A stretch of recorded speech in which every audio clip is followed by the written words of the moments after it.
purpose of this video is to explain all the hiring stages within the recruitment section of UKG. So once an applicant applies for a role through our careers site, it will be sent to HR as a new CV. So that is the initial stage in the hiring stage.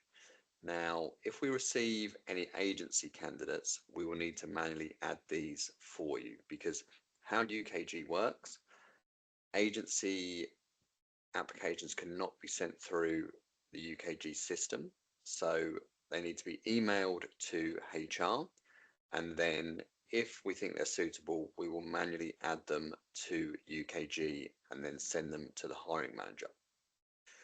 So once HR has gone through all of this vetting process, they will then move any suitable applications to the with hiring manager stage, and then that is when you will be able to view them in UKG.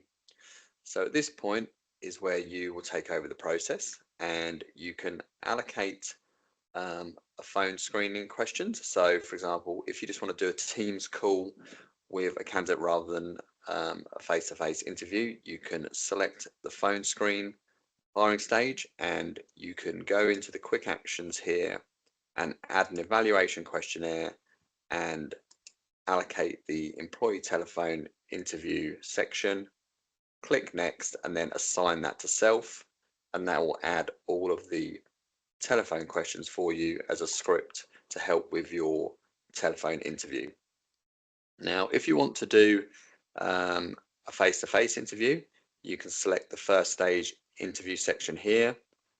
Once again, go into the quick actions menu, select communicate, and then you can actually select the face-to-face template and send an invite to the candidate. Now, best practice is obviously to ring the candidate initially and check availability and then set up an interview.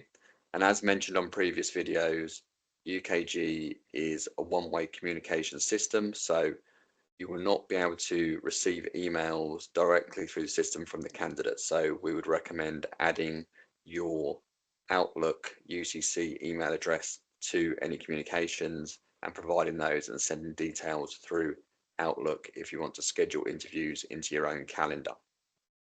So that's the interview section. Now, likewise, if there is a second stage, so some roles will obviously need different stages of the process, so you might need to allocate a second stage interview. If once HR have sent the CVs through to you, you don't think they're suitable, then you can mark them as applicant not a fit, and then when you've done this, you will need to go to the communications section, go into the templates and select reject applicant, as they won't be getting interviews, you don't think they're suitable for the role. And then you can send them this template, and then what happens is that populates on the HR version of the recruitment tile, and we will know that you don't think they are suitable for the role. Now, once you've been through all of the recruitment process and your interviews, and if you are looking to make an offer to a candidate, you will need to verbally offer them the role and then select the hiring stage extend offer.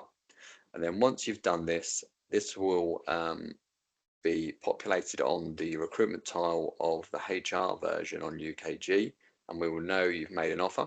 And then you will need to email us with all the offer details once the candidate has verbally accepted the role. And then at this stage, we can put together all the paperwork for you. And the next final stage on here is if the candidate doesn't accept the offer, then obviously, once you verbally offered them to them, you can put this as offer declined, and then HR will know that they've not accepted the role. And you can also move it to offer accepted once they have verbally accepted.